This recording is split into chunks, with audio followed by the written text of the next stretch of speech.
I'm going to be showing you how to reorder Instagram carousels after posting. So it's really easy, so let's get right into it. So this is a new update of Instagram where you can rearrange without the need of deleting and then restoring the whole method. So you can directly do so through this new update. So what you need to do is open Instagram. As you can see, it's right there at the top.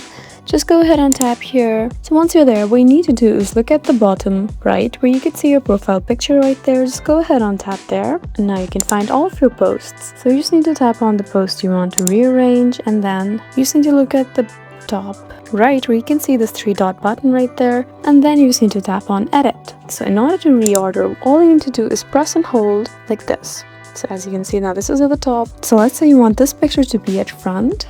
Then all you need to do is press and hold and go sideways like this, and then tap on done. So as you can see, now this is the first picture. So that's how you reorder Instagram carousels after posting. I hope this video was helpful for you. Please leave us a like and drop us a comment down below, and we'll see you again in our next video.